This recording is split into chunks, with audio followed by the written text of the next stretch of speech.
खेड्यामधले घर कौलारू असे आपण ग्रामीण गावागावातील खेड्यातील घराचे असे वर्णन करतो. मात्र आता ही चौसोपी कौलारू घरे इथेच जमा होण्याच्या मार्गावर आहेत.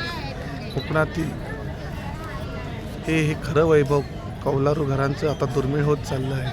मात्र असं कौलारू घर साकारण्यात आलं आहे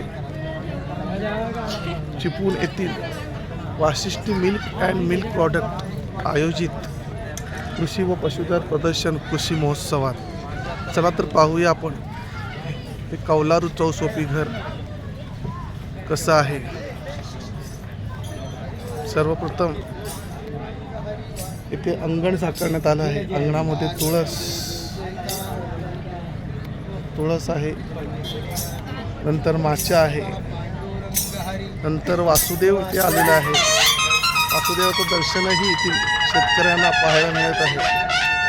नंतर अंगणाच्या कोपऱ्यात बांबूचं बेट आहे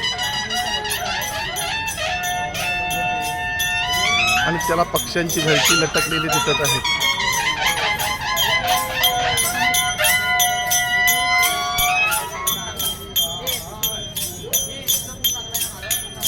आता आपण आज जाऊया. हे घरातली पडवी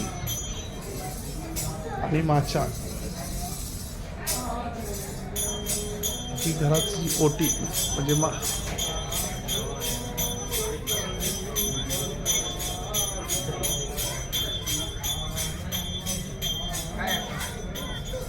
ही चौसोपीमधील एक पडवी. यानंतर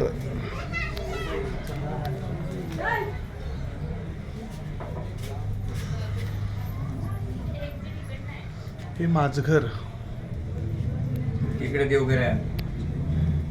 नंतर आत पाहू आपण देवघर. पूर्वी अशाच पद्धतीने देवघर असायचे.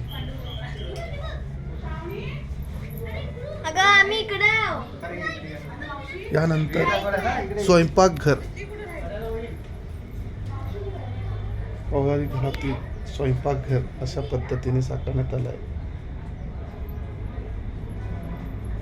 भांड्यांचं मांडणी,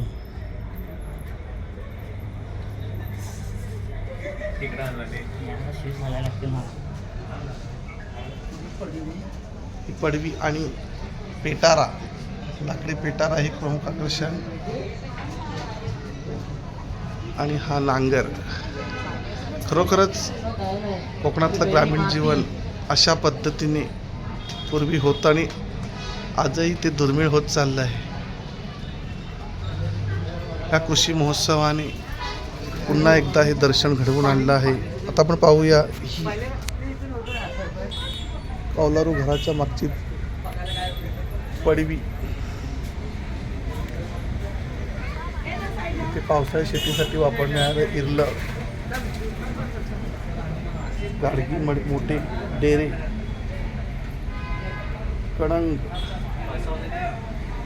डालगे आणि घराबाहेर विहीर.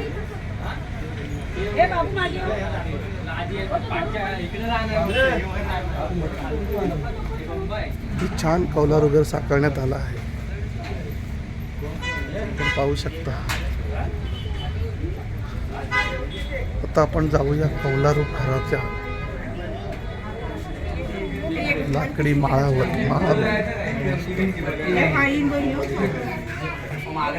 जिन्याने असं चढून फक्त लाकडी पाळणा आणि